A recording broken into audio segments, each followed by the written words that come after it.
Britain's royal palaces. Symbols of power. Royal palaces are the bricks and mortar embodiment of what it means to be royal. And prestige. To see it is to believe it. It's a veritable feast for the eyes. Packed to the rafters with incredible secrets. From royal courtships to royal births to royal marriages and scandals, the palaces have played host to all of that. In this series, we step beyond the Golden Gates. We all want to see inside the palace walls. You feel as if you were being let into a secret world. Learn how these stunning buildings were constructed. This is a mad, eclectic vision of one man. Windsor was built to do battle. It's best not to get locked in one. You don't know when somebody's going to come and let you out. Unveil their spectacular artworks. The royal collection is simply stunning. The story of the tiara is like a spy mystery. We can only imagine how excited the Queen must have been. Delve into their gruesome histories. Frankly, if you're going to cut the head off a king, it's got to be done in a palace. And revisit recent events that have shaped the modern royal family. I could see that his legs were trapped. Camilla was one of the most unpopular women in the country. To see those images of the castle in flames, there was an emotional impact for the nation. This is The Secrets of the Royal Palaces. This time, at Highgrove, Charles risks everything for Camilla. We reveal his secret plan to win over Queen and country. Camilla was one of the most unpopular women in the country. Inside Holyrood, the true story of Mary Queen of Scots. The poetry, the plays, the films that have been made about her extraordinary life is personified in that preserved northwest tower. At Hampton Court, we uncover a fake painting that could be worth a king's ransom. What if the Queen's copy was not worthless, it's actually worth in excess of £50 million? We witness a bizarre outbreak of violence at St. James's Palace. Then there came this blood-curdling cry from his rooms. He shouted to his page, "I am being murdered!" The question was, who did it? And Prince George's moment of mayhem. We dig into the archives to discover he's not the first royal to behave badly on the balcony.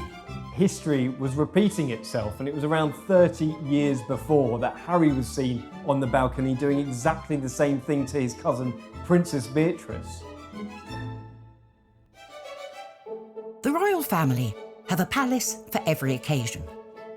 Windsor, a castle steeped in a millennium of royal history, still in use today. Buckingham Palace, the majestic official home of the monarchy. And then there are private residences, like Prince Charles's country retreat, Highgrove. Charles bought the Gloucestershire estate in 1980 and turned it into a family home, an organic oasis. I think the grounds are what's important in Highgrove, and it's where Charles has invested a huge amount of his energy and identity.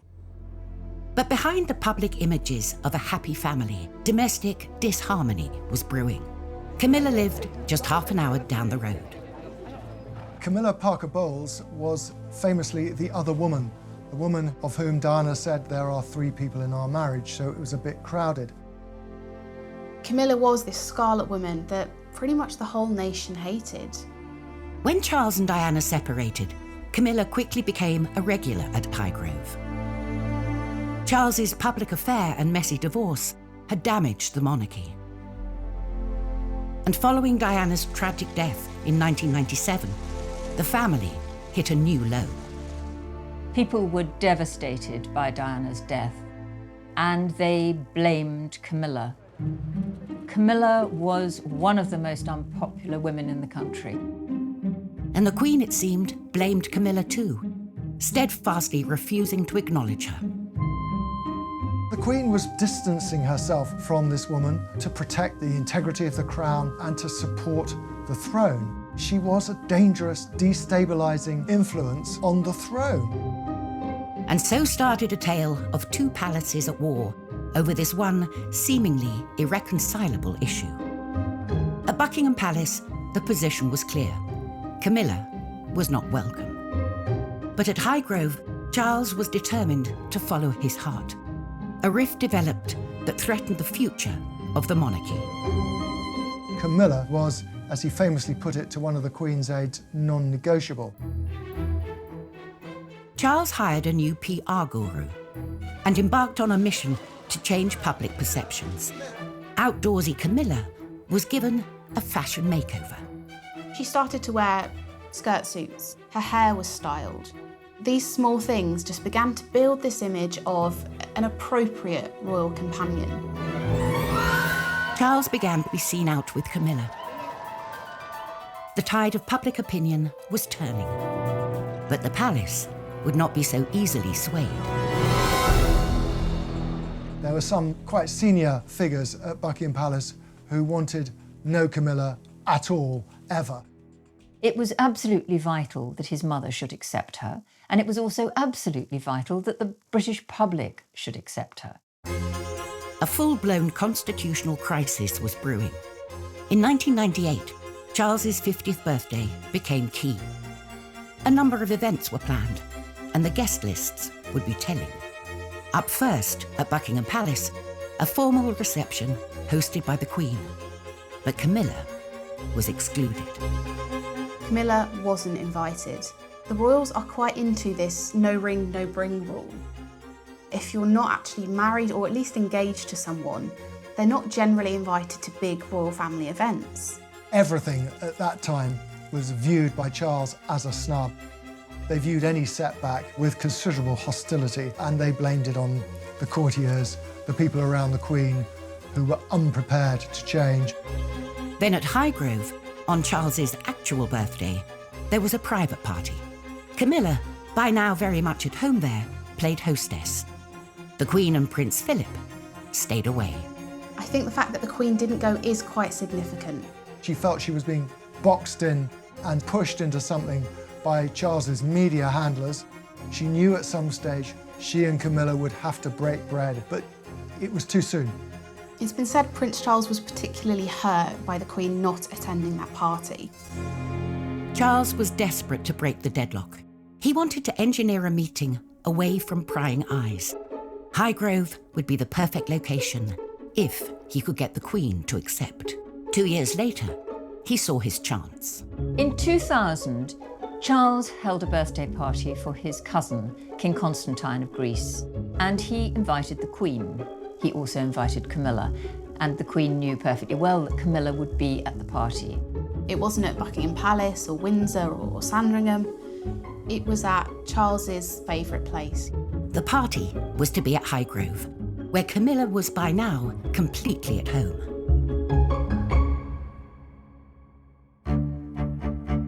Buckingham Palace is known as the home of royal pomp, pageantry, and diplomacy.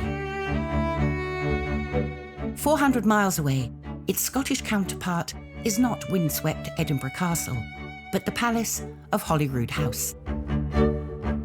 And it serves an important ceremonial role to this day.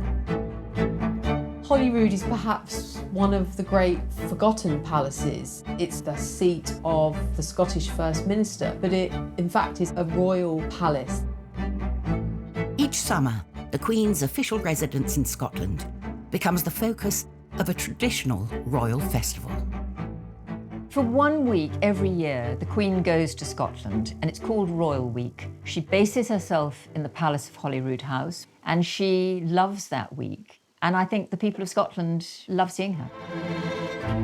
This celebration of Scottish and royal culture includes a ceremony in which the Queen is given the key to the city of Edinburgh. But behind all the fun, the backdrop has always struck me as vaguely terrifying, because you're looking at a massive building with enormous buttressed angled turrets and small windows, parapets. It is a castle. It's called the palace, but in fact it's a defended building. It's got all the paraphernalia of a Bram Stoker Gothic novel. In the shadow of this imposing structure lies a majestic ruin, dating back to 1128, that holds a clue to Holyrood's humble beginnings. Holyrood Palace was built next to a once thriving abbey church. It's a great medieval building one of the primary churches of Scotland, named after the Holy Rood, after the Holy Cross. The abbey grew over the centuries and had a guest house when members of the royal family visited, but over time, as the power of the church was dwarfed by that of the state, the abbey's role dwindled and the site as a royal residence increased. By 1501, the abbey became such a popular destination for visiting royalty that a palace was built directly in front of it. Over time, monarchs came and went, and the palace was renovated and rebuilt. When you arrive at Holyrood House, you are presented with an image of unity. Thing is, it wasn't one unified building campaign. Two towers dominate the structure. They may look like twins, but under closer inspection, they reveal architectural secrets. You notice that on the left, there are heraldic panels set in the walls, and you've got a gun placement. On the right, all the windows are nice and neat, and instead of being fired at, you've got a neat front door with a fan light that offers you a way in. There are two very different things happening at the two phases of construction there, and it tells a big story about Scotland's history. While the southwest tower was part of a later makeover, the heavily defended original tower was built in the reign of James V of Scotland, when the threat from across the border was very real. England was never far from war with Scotland. Well, who's sitting down in England who has real ambitions and designs on the Scottish throne? None other than Henry VIII. So this is a place that has to not only look after itself as a building, but also the monarchy within it. And so the construction of this thing as a defensible set of chambers, they come from the late 1520s, early 1530s, about the same time that Henry VIII built St James's Palace. Yes, in comparison with other royal residences, it's pretty brutish. It's there for a function, to protect the monarch, for goodness sake. And does it really look that hardcore when you compare it to Edinburgh Castle up there, exposed in the old town on a great lump of rock? No, give me Holyrood any day. Coming up on Secrets of the Royal Palaces, at Holyrood, Mary Queen of Scots' chambers are the scene of a bloody murder. It's where tourists flock. It's very much at the heart of the story and testament to the significance of that period of history.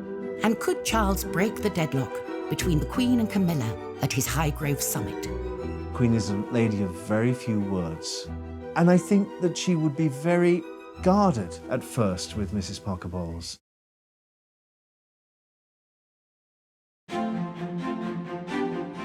Britain's famous royal palaces bring in almost 3 million visitors from across the globe each year. Along with favourites, Buckingham Palace and Windsor Castle, Holyrood in Edinburgh is among the most popular royal palaces. Holyrood House, the Queen's official residence in Scotland, has one of the bloodiest histories of all palaces, and that was because of the reign of Mary Queen of Scots. The oldest part of the palace is the 16th century Northwest Tower. Here, up a narrow winding staircase, are chambers that still hold Mary's secrets. Mary Queen of Scots is one of the most infamous Scottish figures and probably the most famous Scottish queen. The poetry, the operas, the plays, the films that have been made about her extraordinary life, but it's sort of personified in that preserved Northwest Tower. Original features, like the ornate oak ceiling, survive from Mary's torrid time here.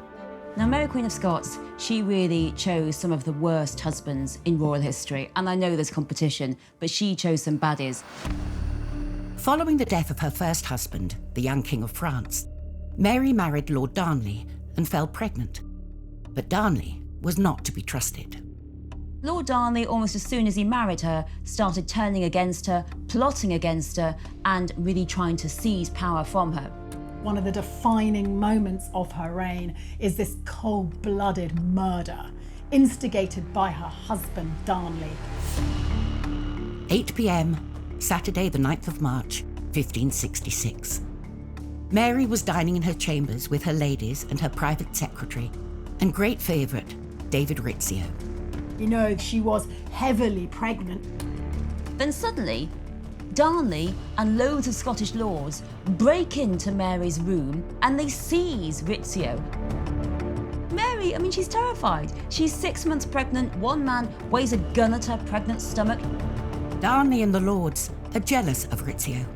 They drag him away from Mary.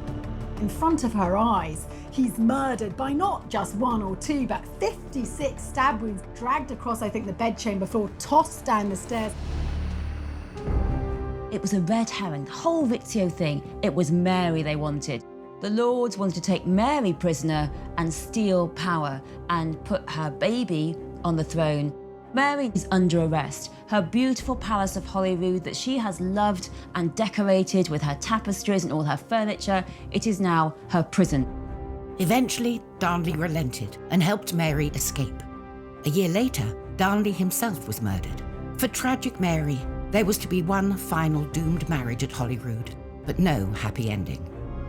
She was deposed and she fled into England in the hope that Elizabeth would help her. Instead, she was imprisoned for 19 years and finally executed. The Tower has been preserved, and the Tower is very much synonymous with Mary, Queen of Scots, and indeed that tragic murder. And in many ways, it's this iconic site in Scottish royal history. To this day, they sort of invite you to look for the bloodstains. It's almost like a badge of honour that this castle lived. It was a proper castle that earned its stripes where blood was shed. Holyrood Palace is not the only royal residence with a history of marital problems. At Highgrove, Prince Charles had invited his mother to a birthday party for King Constantine of Greece, and Camilla would be there, not just as a guest, but effectively as hostess. The Queen was going to find it very difficult to decline an invitation to King Constantine's party, and that meant she'd had to go literally step inside Highgrove, which by then was very much Camilla's domain. As 100 discreet VIP guests arrived at the Orchard House Highgrove for an organic barbecue lunch, the stage was set for this make-or-break summit. The Queen and Camilla had not spoken for many years. Even those in the know couldn't predict quite how the Queen would react. I think the meeting with the Queen and Camilla for the first time would have been very formal. The Queen watches very closely. The Queen is a lady of very few words. And I think that she would be very guarded at first with Mrs. Parker Bowles. I believe that they shook hands. Camilla curtsied. They had a brief chit-chat together, and then they went their separate ways to different tables at the lunch. Though secretive, the Highgrove meeting was clearly a success. What they talked about, what happened, we don't know very much, but it was a significant moment in that whole campaign to make Mrs. Parker Bowles, as she still then was, acceptable to the public and ultimately a potential bride for the Prince of Wales. From that moment on, Camilla began to be seen at royal events. In the Royal Box, Buckingham Palace, at Balmoral and Sandringham. Prince Charles's strategy had worked. They appreciate her in a way for the stability she's brought Charles, the calmness. So much so that after a civil ceremony in 2005, their marriage was blessed in St. George's Chapel, Windsor, with the Queen and Prince Philip in attendance. Camilla has been hugely important to him for many, many years, and he relies quite heavily upon her. She's a strong woman, and she gives him confidence. 2 months later, Camilla hit the royal big time, with her first ever appearance on the famous Buckingham Palace balcony. And at last, the tale of two palaces was over, and harmony was restored in the House of Windsor. These days, nearby Kensington Palace is a model of gentility and decorum. But during the reign of William of Orange and Mary II, it gained a surprising reputation as a debauched and downright dirty party palace. Crowned in 1689, William and Mary wanted a home outside polluted London. So off they went to Kensington, which was then a lovely country village. And they bought Kensington House to turn into a palace. And that meant receptions, that meant dinners, and that meant balls. Balls were huge occasions, 600 people would turn up, and no one did washing in the 17th century, early 18th century. It was seen as bad for the body. So no one washed themselves, no one washed their clothes, and worst of all, there were actually no official loos. So what you actually see are people, when they go to the ball, just relieving themselves in corners. If there's a bucket, all the better, but if there's no bucket, just go to the loo. And, actually you couldn't see. So, if you're a lady in one of those great big dresses, she can just be standing there and you wouldn't realise that she's a weed on the floor. So William and Mary moved from disgusting, polluted London, and now they managed to pollute Kensington with the smell of everyone weeing at the balls. And so there were signs put up saying, no pissing, to tell people, hold it in or find somewhere else to go. Do not go in the corner of the ballroom. One of the finest art collections of all the palaces is at Hampton Court and was curated and purchased by Charles I. Charles had an incredible love of the arts. That had been really instilled in him by his father, James I. He saw the power of having a prestigious art collection, how it could project this image of the monarchy as supremely cultured and powerful. It was Charles who invested in the Renaissance and Baroque masterpieces that hang pride of place on palace walls today. In 1629, Charles added substantially to the collection when he spent £18,000, a huge amount of money, on 400 works of art from the Italian Gonzaga family collection. 8 years later, he bought another prestigious piece, The Calling of Saints Peter and Andrew by maverick Italian painter Caravaggio. The painting shows Jesus as he meets the future apostles Peter and Andrew while they're still fishermen. It's got those dramatic effects of light and shade, but also this is the moment of greatest psychological tension as the brothers are just about to decide to leave their life behind, drop their nets, and follow Jesus. Not long after Charles acquired the painting, rumours began to circulate, questioning its authenticity. Charles I bought this painting, believing it was an original Caravaggio, and perhaps because it was such a good picture, it was copied at the time. There are only 50 paintings surviving by Caravaggio, so for this to have been an original, it really wasn't felt that that was the case. The picture was dramatically demoted, and it was now thought to be one of those copies, and that view prevailed for about 350 years. For centuries, the picture lay hidden in a dusty storeroom in Hampton Court Palace. Until one day, something changed.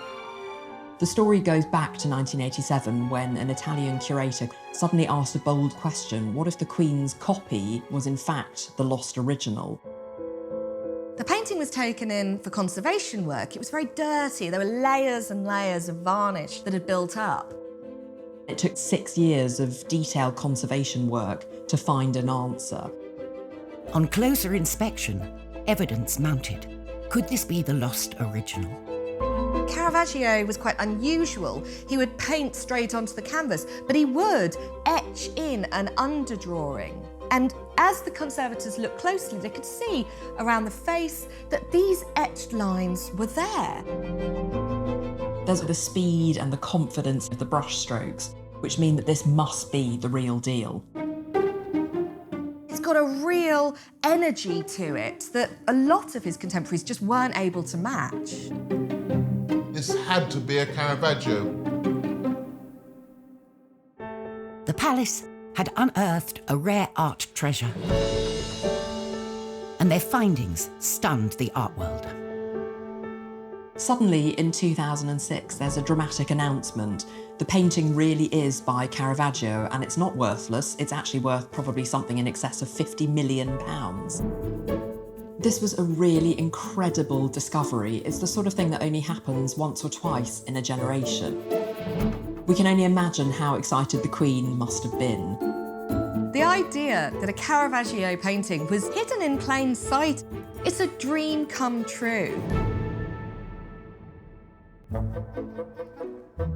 Coming up, we discover the mysterious origins of Windsor Castle's Order of the Garter. For me, the Order of the Garter always stirs up memories of the Da Vinci Code and Dan Brown, secret sect. And inside Holyrood, everything is not what it seems. Suddenly, you're in a different world than what you saw outside.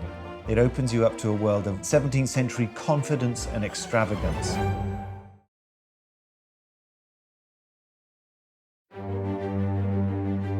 In Edinburgh, the Palace of Holyrood House has all the formidable features of a mighty fortress. But step inside, and it's full of surprises. Suddenly, you're in a different world than what you saw outside. You go up an open well staircase. It's got light streaming into the middle of it from not one, but 2 tiers of windows. The white walls bounce the light around. The great plaster ceilings above you create a sense of looking up into the heavens. And the walls are lined with 16th and 17th century tapestries. They're rare and expensive things, and they tell you that you are past the point of defense. You have entered into the protected realm. It's a beautiful 17th century ensemble of rooms, as good as anywhere in Britain.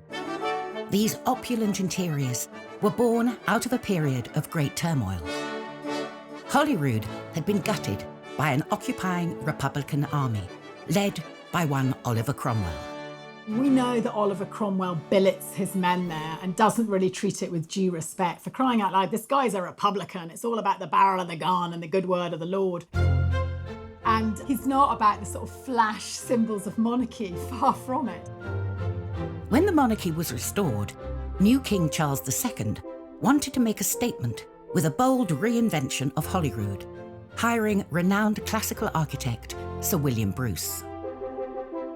It was he who complemented the old tower with its symmetrical counterpart. And behind that, he set out a courtyard around which was a succession of state rooms.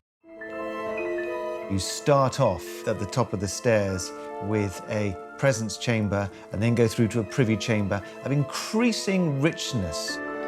And the privy chamber holds yet more scandalous surprises. There are works of art from some Dutch masters. And you'll see things like naked bathers by a Dutch artist called Jacob de Vet. This is so racy that Queen Victoria couldn't see it, so it was covered with a mirror glass when she visited in the middle of the 19th century. Charles II, just like his father, understood the power and prestige that art can convey. The most striking room in his redesigned palace is the 44-metre-long Great Gallery, lined with portraits of real and legendary kings of Scotland. Holyrood is obviously the place where great important visitors are hosted, great state occasions are held. Each year, the Queen returns to host world leaders, bestow honours and meet members of the public, ensuring that this historic setting remains very much a part of the monarchy today. Another royal residence that retains an important ceremonial role is St James's Palace in London. It's here that the next king will be proclaimed. And St James's Palace has seen some of the most remarkable events in royal history. St James's Palace, a beautiful palace, the home of kings. But in 1810, it was the scene of a bloody murder. Ernest, Duke of Cumberland, son and potential heir of George III, became embroiled, along with his servants Joseph Sellis and Cornelius Neil, in a bizarre outbreak of violence one night at the palace. May 1810, the Duke of Cumberland was asleep. And then there came this blood-curdling cry from his rooms. He shouted to his page, "Neil, I am being murdered!" Cornelius Neil, his valet, rushes in and tries to work out what's happened. And he saw that the Duke, well, he's had his head split open. Someone had hit him over the head with his own sabre, but they'd used the blunt part of the blade, so it hadn't killed him, but he'd just been sort of knocked out. His head was split open. And the question was, who did it? And they're looking for the Duke's valet, Celis, and he's not there. But his slippers are found in the Duke's cupboard. And then they find Celis in his room, and his throat is slashed, he's pouring with blood. He's dead on the floor. Who killed him? An investigation was launched into what had occurred. There were an awful lot of attempts at slurring, at blackening Celis's character. The official conclusion was that Celis had attacked the Duke and then killed himself. But the suggestion that the Duke had been involved in a murder, in a homosexual love triangle, in the killing of his own valet, that would taint him and would dog him for the rest of his life.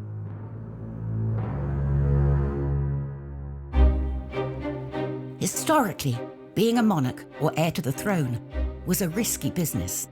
And so kings, like Edward III at Windsor, surrounded themselves with strong walls and loyal men. In 1348, Edward, who was obsessed with Arthurian legends, founded the most noble order of the Garter, a mysterious brotherhood of knights that lives on to this day.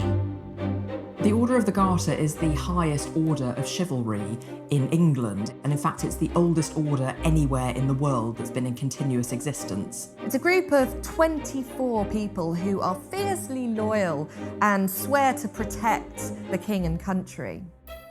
The rituals of this ancient order have been passed down through the generations.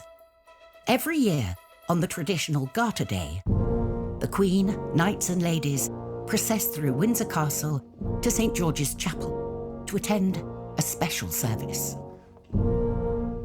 It's members of the royal family dressing up in the most ridiculous costumes, with hats, with feathers, processing down to Windsor Castle.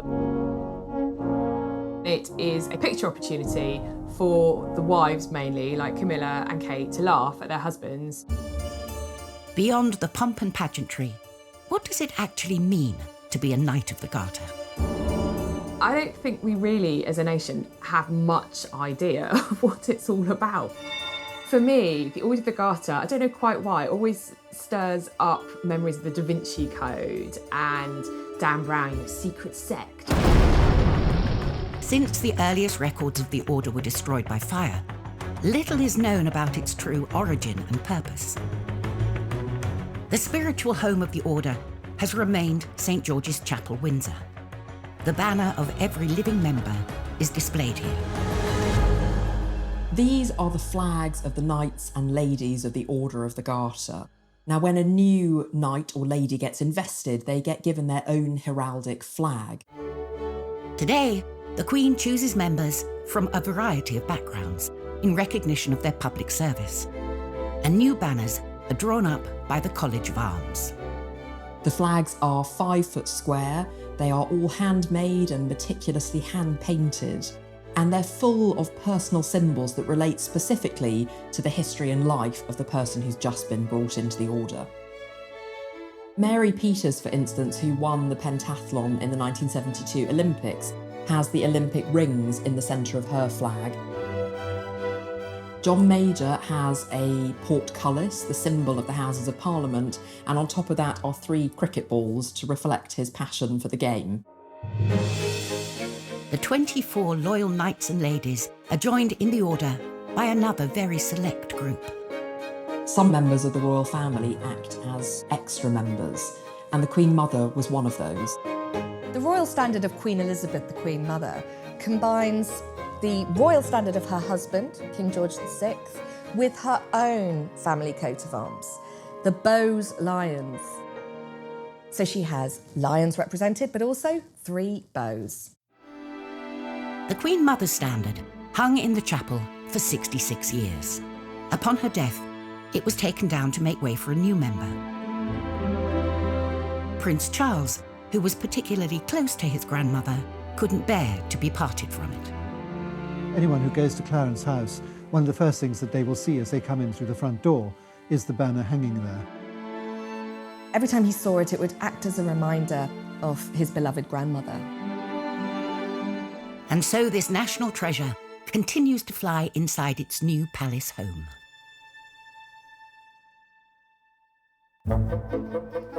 Still to come, we discover a disturbing royal grave robbery at St George's Chapel, Windsor.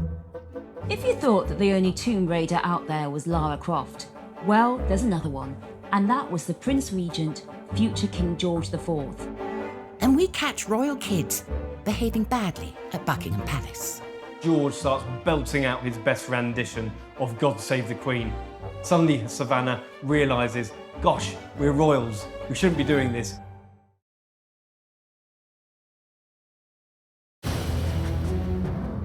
Royal palaces are places of sanctuary for kings and queens in life and in death. St George's Chapel at Windsor Castle is the burial site of 10 monarchs. This number includes Charles I, who was executed. But the final resting place of his severed head remained a mystery. Until 1813, when the Prince Regent embarked on a quest for answers. If you thought that the only tomb raider out there was Lara Croft, well, there's another one, and that was the Prince Regent, future King George IV. The Prince Regent had become obsessed by Charles I, executed in 1649. Was Charles I's head attached or not? Had it been sewn back on? And this question became the equivalent of that crossword clue you just can't solve. So the Prince Regent asks the royal physician, Henry Halford, to go down into the royal vault in St George's Chapel, Windsor, and look at the grave of Charles I. Together, they ventured down to the crypt to look for the body. Henry Halford opens the coffin and finds the body of Charles I wrapped in cloth and smeared with some greasy, unctuous matter. He takes the cloth off the body and says that actually the head still remains. It is blackened and the nose has lost its cartilage. But he says this is definitely Charles I because it looks just like Charles I in the bust. And then he gets out the head and he holds it up, and he can tell, he says, that it's been sawn off by a big blow. And that solves the question for the Prince Regent. Charles I's head was buried with him. And you'd think, now, poor Charles I can be put back to bed and really rest in peace at Windsor Castle at St George's Chapel for the rest of the days. But no, Henry Halford has found this all rather thrilling and decides to take a souvenir for himself. So he takes the fourth vertebra of Charles I's neck, puts it in his pocket and saves it, and he passes it round at dinner parties. So thanks to the Prince Regent's crazy obsession with whether or not Charles I's head was on or off, St George's Chapel at Windsor Castle becomes the scene of a royal grave robbery. The fate of Charles I at the hands of Parliament is a stark reminder that the monarchy depends upon the will of the people. Today's royal family is more focused than ever on allowing the public into their palaces and their lives. The Queen has always said they must be seen to be believed, and that is the central point of her ethos for the monarchy. They must be seen in public. At Buckingham Palace, there's the perfect platform to do just that. Since the reign of Queen Victoria, the balcony at Buckingham Palace has been the stage for iconic royal appearances. The Queen's coronation, and more recently, William and Kate stealing a kiss on their wedding day. Not only is it a symbol of the British monarchy, it's kind of become a symbol for Great Britain itself. Such is the significance of this hallowed platform, even palace insiders are in awe of it. I've actually been in the room where the balcony is. I remember finding it quite daunting, thinking how many royals have come into this room and walked onto that balcony. I will assure everyone that I did resist from kind of doing the kind of little wave when I was at the window, even though I wanted to. Being up on such a stage is the ultimate test for any royal, especially the younger generations. Of course, the balcony had one of the shots of William and Kate's wedding, and I'm not talking about the kiss. It was the lovely little bridesmaid who looked really cheesed off with her head in her hands at having to stand out on that balcony for so long. June 2018, on the Queen's official birthday, thousands lined the Mall to see the trooping of the colour and to catch a glimpse of the royals on the balcony. It's one of the few times each year that the whole royal family can get together. You know, more than 40 people at times. The Queen with her children, her grandchildren, and even her great-grandchildren. They play the national anthem to appreciate the monarch, essentially. Of course, the crowds will sing along, but the royals, they don't. They stand to attention and respect the anthem.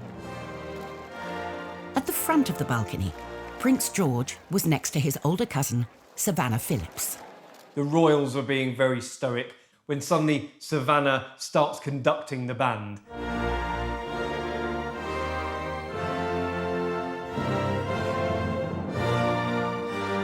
Suddenly George starts belting out his best rendition of God Save the Queen. Prince George started to sing along. He's clearly been learning the words. Suddenly Savannah realises, gosh, we're royals, we shouldn't be doing this. She knew that actually the royals don't sing along. Those images go round the world. It's what the royal photographers are looking for because it's something different and it's something relatable. George and Savannah's antics may seem like a one-off, but a deep dive into the archives reveals that they were following in some famous footsteps. Well, the funny thing about this is that history was repeating itself, and it was around 30 years before that Harry was seen on the balcony doing exactly the same thing to his cousin, Princess Beatrice. You know, Harry was a joker, and still is, and younger children like Beatrice and others are the same. I think it's what children do. The following year, George and Savannah were separated, and I think that's probably the parents having a quiet agreement beforehand that maybe we don't want to take any of the focus away from the Queen. I think what's lovely about this scene is that these children are brought up around the Queen and princes living in palaces and castles, but there's actually a childhood innocence about them. It doesn't matter if you're a future king, you can still get bossed around by your cousins. It became one of these iconic royal moments that will live long in the memory. Next time on Secrets of the Royal Palaces, we reveal what lurks behind the walls of St. James's Palace. When a new king or queen is proclaimed, that's where it'll happen. At Balmoral, we delve into the Queen's role in the Scottish referendum, when she made a seemingly innocent remark. They knew it was intended to be overheard. And at Windsor, the shocking secrets revealed in Queen Victoria's diaries. She was a passionate woman. She enjoyed sex.